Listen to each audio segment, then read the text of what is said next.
दोस्तों, मेरे चैनल में आपका स्वागत है। आज के इस वीडियो में मैं आप लोगों को बताऊंगा कि आपने किसी को उधार पैसा दिया और यहाँ पर वह पार्टी आपको आपका पैसा देने का नाम ही नहीं ले रहा है, तो आप यहाँ पर कौन सा रास्ता अपनाएंगे।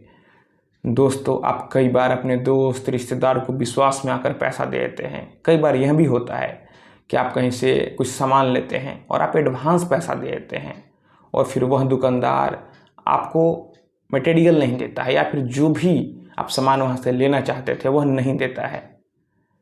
दोस्तों, सबसे पहली बात, आप किसी को उधार पैसा दें तो आप एग्रीमेंट ज़रूर बनवाएं। आप बिना एग्रीमेंट बनवाए हुए पैसा किसी को उधार ना दें।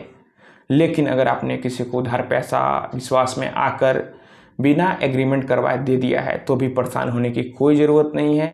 आप अपने पैसों का वसूली कर सकते हैं। दोस्तों, आप कोशिश करें कि आप किसी को अगर उधार पैसा देते हैं तो आप कैश में ना दें, आप ऑनलाइन सीधे उसके अकाउंट में ट्रांसफ़र करें। क्योंकि कल को अगर मामला कोर्ट में जाएगा तो आप यहाँ पर ऑनलाइन अगर पैसा ट्रांसफ़र किए हुए रहेंगे तो आप यहाँ पर यह बात को साबित कर सकते हैं। अगर आपने पैसा दिया है और आपके बार बार बोलने के बावजूद भी वह पार्टी पैसा नहीं लौटा रहा है तो आप यहाँ पर बिना देरी किए हुए एडवोकेट के माध्यम से लीगल नोटिस दें। और आप लीगल नोटिस में 15 दिन से लेकर 1 महीने तक का समय दें। और अगर उस अवधि में वह आपका पैसा नहीं लौटाता है तो आप यहाँ पर कोर्ट जा सकते हैं। कई मामलों में यह देखा जाता है कि लीगल नोटिस देने के बाद जो दूसरा पार्टी होता है वह पैसा दे देता है, वह आपस में समझौता कर लेता है। क्योंकि कोई भी व्यक्ति जो समझदार होगा वह अपना धन और समय नहीं बर्बाद करना चाहेगा। क्योंकि सभी को पता है कि कोर्ट में जाने के बाद आपका धन समय सब बर्बाद होता है, आपका सुख शांति खत्म हो जाता है, आप मानसिक रूप से परेशान होते हैं।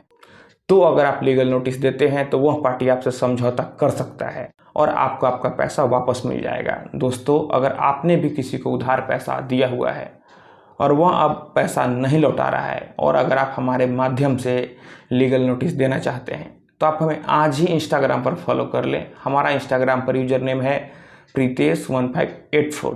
तो अगर आपने किसी को उधार पैसा दिया और वह नहीं लौटा रहा है, आपने वकील के माध्यम से लीगल नोटिस भी दिलवाया, फिर भी पैसा नहीं लौटा रहा है, तो आप यहाँ पर सिविल कोर्ट में सीपीसी के ऑर्डर 37 में समरी सूट फाइल करें। दोस्तों, समरी सूट फाइल करने के बाद कोर्ट का फैसला कम समय में ही आ जाता है और यहाँ पर आपके पास कोई भी एविडेंस है, विटनेस है, जो भी है, आपको यहाँ भी कोर्ट में पेश करना चाहिए। समरी सूट फाइल करने के बाद कम समय में ही कोर्ट का फैसला आ जाता है। कोई आपका पैसा लेकर वापस नहीं लौटाए तो यहाँ पर ब्रीच ऑफ ट्रस्ट, चीटिंग, इन सभी का मामला भी बनता है। तो आप उस व्यक्ति पर क्रिमिनल केस भी कर सकते हैं और यहाँ पर आप उसके खिलाफ FIR भी दर्ज करा सकते हैं। क्योंकि पैसों के केस में पुलिस हस्तक्षेप नहीं करती है, वह कोर्ट जाने का आपको सलाह देती है। लेकिन यहाँ पर मामला ब्रीच ऑफ ट्रस्ट, चीटिंग का बनता है, क्रिमिनल केस यहाँ पर बनता है, तो आप FIR भी दर्ज करा सकते हैं। अगर पुलिस FIR दर्ज नहीं करती है तो आप कोर्ट के माध्यम से FIR दर्ज करवा सकते हैं। अब यहाँ पर एक और चीज़ हो सकता है कि आपने किसी को एडवांस पैसा दे दिया, आप दुकान से ही कोई सामान ले रहे हैं, आपने एडवांस पैसा दे दिया और अब वह दुकानदार मटेरियल सप्लाई नहीं कर रहा है या फिर आप जो भी वस्तु लेना चाहते थे वह नहीं दे रहा है, तो आप यहाँ पर इंडियन कॉन्ट्रैक्ट एक्ट के सेक्शन 23 और 24 में केस कर सकते हैं। तो दोस्तों, मैं आशा करता हूँ आपको ये वीडियो पसंद आई होगी। अगर आपके मन में और कोई सवाल है तो आप हमें नीचे कमेंट बॉक्स में कमेंट करें। आप इस वीडियो को अधिक से अधिक अपने दोस्तों और रिश्तेदारों में भी ज़रूर शेयर करें। हम लोग मिलते हैं अगले वीडियो में एक नए टॉपिक के साथ। तब तक आप अपना और अपने परिवार का ख्याल रखें।